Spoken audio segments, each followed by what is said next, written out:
오늘 뒷담화를 나눌 기사는 여성 고령자 등 저임금 취업 급증, 성장 기여도 낮아라는 헤드라인의 기사입니다. 안녕하십니까. 조선일보 경제부 기자 유소연입니다. 보통 취업자 수가 늘면 가계소득이 높아지고 소비가 늘면서 또 기업도 생산을 늘리기 위해 투자를 확대하는 게 일반적입니다. 그러면서 경제 성장률이 올라가게 되는데요. 그런데 2020년 코로나 팬데믹 이후 우리 경제에서는 이상현상이 나타났습니다. 고용이 크게 늘었지만 성장률은 정체된 겁니다. 한국은행이 그 원인을 집중 분석하기 위한 세미나를 열어서 그 현장에 가봤습니다. 코로나 팬데믹 이전 우리나라 취업자 수는 월 평균 30만 명 늘었는데 일상 회복이 시작된 올해 1분기는 57만 명이나 늘었습니다. 같은 기간 고용률과 경제활동 참가율도 소폭 늘었습니다. 그러나 이렇게 양호한 고용 성적표가 충분한 경제 성장으로 이어지지는 못했는데요. 오히려 생산성이 개선되는 속도는 느려졌습니다.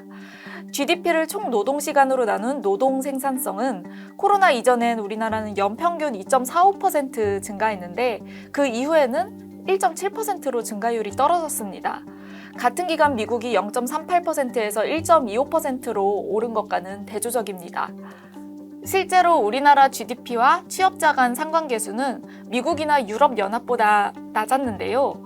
그만큼 취업자 수 증가가 성장에 기여한 바가 낮았다는 뜻입니다.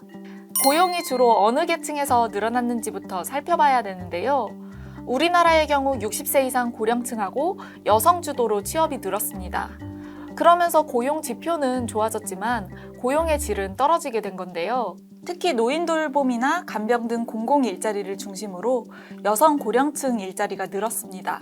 즉 기존의 가정에서 여성들이 주로 공짜로 해오던 가사나 돌봄 노동을 집 밖의 다른 여성을 고용하는 형태로 대체됐을 뿐이라는 겁니다. 취업자는 늘지만 성장은 정체되는 성장 없는 고용이 계속되면 고용의 질이 떨어지고 또 노동시장에서 양극화가 심해지는 부작용이 생길 수 있습니다.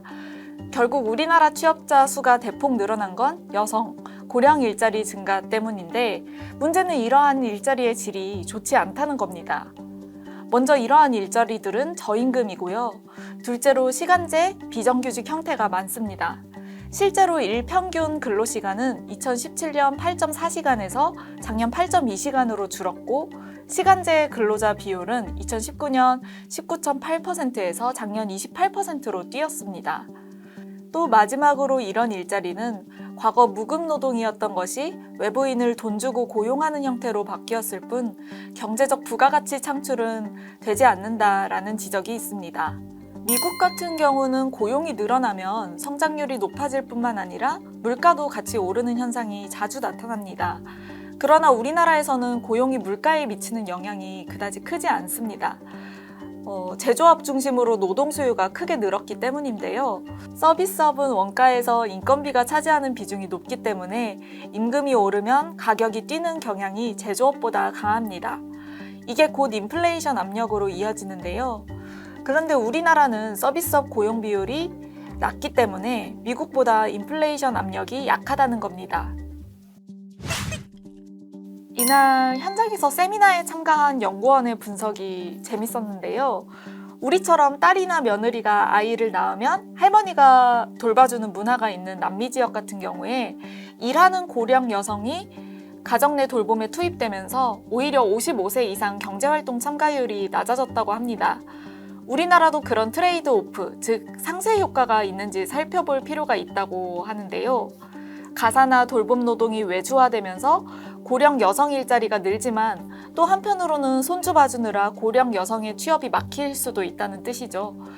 워킹맘과 친정엄마 그리고 이모님으로 이어지는 여성들끼리의 수건 돌리기식 노동, 이게 한국 여성들로 하여금 출산이 더 선택하기 어려운 삶의 단계가 되도록 한 게 아닌가 하는 생각이 들었습니다.